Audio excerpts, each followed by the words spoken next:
उन लोगों को लग रहा है मैं पागल हूँ क्योंकि मैंने ऐसा कैमरा रखा है गाइस, पर मैं व्लॉग बना रही हूँ, इसे मैं जान रही हूँ, पब्लिक नहीं।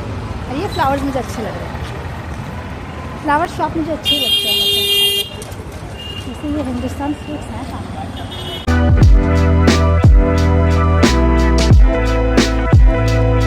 Hello YouTube people, welcome to my channel. मेरा नाम है सिमरन और मैं रहती हूँ अपने नानी के घर पे।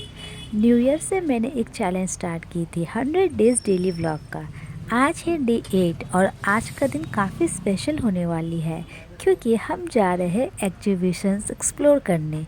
बट उससे पहले हम कहीं और जा रहे हैं, सो व्लॉग को एंड तक ज़रूर देखना। और हाँ, अगर आप न्यू हो तो चैनल को सब्सक्राइब करना बिल्कुल मत भूलना। चैलेंज के डे 7 में मेरे से एक गलती हो गया था। जो मेरा डे 7 का ब्लॉग था वो मेरे से किसी कारण से डिलीट हो चुका था, जिसका मैंने आपको क्लैरिटी भी दिया है शॉर्ट्स में। तो उसके बाद मुझे अपना जो डे 8 का ब्लॉग था उसे मुझे डे 7 करना पड़ा और आज जो डे 9 है उसको मैंने डे 8 कर दिया है। तो हम लोग आज बस से जा रहे हैं। पहले मुझे बस में वोमिटिंग हो जाती थी, बट हालात ने मुझे ये भी सिखा दिया कैसे सर्वाइविंग करनी है। तो बस से उतरकर मैं अपना कैमरामैन को ढूंढ रही थी जो मेरा आज का व्लॉग शूट कर ले। उन लोगों को लग रहा है मैं पागल हूँ क्योंकि मैंने ऐसा कैमरा रखा है गाइस, पर मैं व्लॉग बना रही हूँ, इसे मैं जान रही हूँ, पब्लिक नहीं। और ये फ्लावर्स मुझे अच्छे लग रहे हैं, फ्लावर शॉप मुझे अच्छे लगते हैं, जैसे ये हिंदुस्तान फ्रूट्स हैं।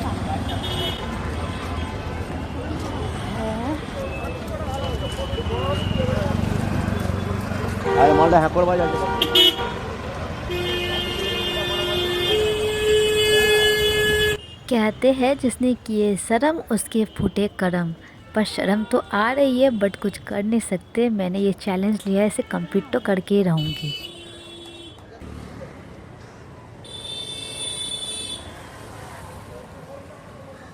लोग मुझे देख रहा है और मुझे पागल समझ रहा है, क्योंकि अक्सर जब कोई स्टार्ट करता है ब्लॉगिंग तो लोग उसे पागल ही समझते हैं, तो वैसे मुझे भी समझ रहा है। मेरा एक कॉल आ रहा है, रुको गाइस मैं कंटिन्यू करती हूँ। और हाँ, बंदा उधर है, इतनी दूर में है गाइस, सेंट हेलन।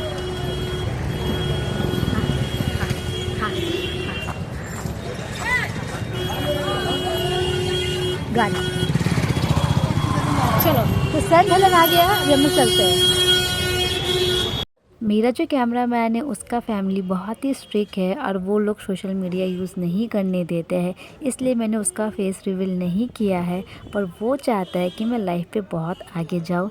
इसके लिए जब भी मैं कहती हूँ कि मुझे कोई शूट करना है या मुझे व्लॉगिंग करना है तो वो रेडी हो जाता है मेरे शूट के लिए। तो सबसे पहले हम लोग यहाँ पे आए चीज़ कॉर्न डॉग खाने। करता हूँ, ये मेरा ब्लॉगर। हाँ मेरा ब्लॉगर अभी इसका फूड रिव्यू देगा। क्वीन मिशन अभी रिव्यू देगा सेंट हेलेन का चॉइस का ऊपर। हाँ बताओ। सो फाइनली हम लोग आ चुके हैं अपने पसंदीदा मॉल में, जहाँ पे पैंटालून्स में लगी है 50% ऑफ और अंदर में बहुत सारी बड़ी बड़ी ब्रांड में लगी थी ऑफ। बट उतना मेरा बजट नहीं था तो मैंने कुछ भी शॉपिंग नहीं की। जब मैं बड़ा कंटेंट क्रिएटर बन जाऊंगी और जब मेरे पास बहुत सारे पैसे आएंगे तब मैं भी शॉपिंग करूंगी।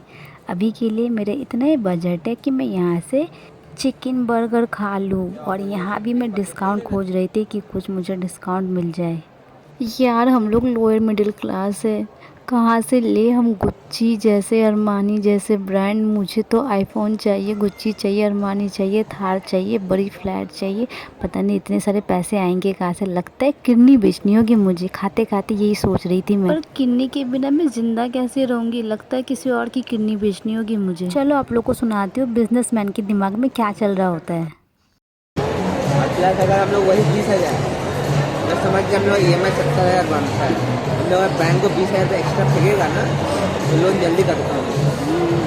मतलब जो इंटरेस्ट लगता है ना वो थोड़ा कम होता है। जैसे 10% इंटरेस्ट लगता है ना, बैंक देखेगा ना कि 1 साल से कंटिन्यू 90,000 का पेमेंट जा रहा है या 1 लाख रुपए का पेमेंट जा रहा है हर महीना, बल्कि इसकी EMI है 60,000। तो बैंक क्या करता है, इंटरेस्ट कम कर देता है, टाइम कम कर देता है। कुछ भी 2,40,000 तुम्हारा इमरजेंसी फंड में रहा, कोई महीना तुम EMI नहीं भर पाया, वो 2,40,000 से EMI का पैसा निकाल लिया, भर दिया। या फिर तुम 3 महीने का EMI एडवांस में भर दिया। अब सोच रही हूँ एग्जीबिशन में जाने के लिए पैसे कहाँ से आएंगे। फिर आइडिया आई, एग्जीबिशन में जाने के लिए तो पैसे ही नहीं लगते, फ्री में एंट्री है यार। और यहाँ मेरी फुटानी देखो, फर्स्ट कॉपी खरीदने तक की पैसे ही नहीं है और मैं सारे बैग अच्छे से लगा लगा कर देख रही हूँ कि कौन से बैग ज़्यादा अच्छे लग रहे मेरे ऊपर।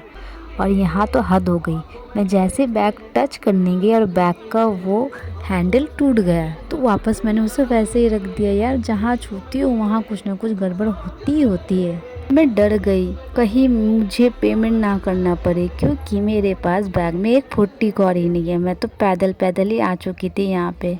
फिर हम लोग नेक्स्ट स्टॉल में गए, जहाँ पे मैंने देखा कि बहुत सारे हुडीज टाइप की कुछ बिक्री हो रहे थे, जो ठीक ठाक रेंज थी 699। उसके बाद यहाँ का डेकोरेशन भी बहुत प्यारा से किया गया था और बहुत सारे स्टॉल लगाई गई थी, जो मैं सारे स्टॉल में नहीं जा रही थी। फिर इयररिंग्स दिखी मुझे, तो मैं वो वाले स्टॉल में जाके देखने लगी, जितने भी सारे उसके पास कलेक्शन थे। पर MRP बहुत है तो मैं कुछ भी परचेस नहीं कर सकती हूँ। सारे प्यारे प्यारे कलेक्शन थे इनके पास वैसे।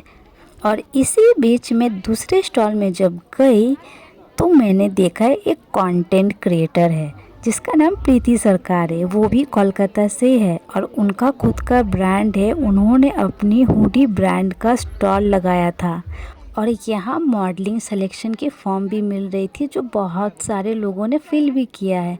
मैंने जाकर करीब से देखा बट मैंने फिल नहीं किया।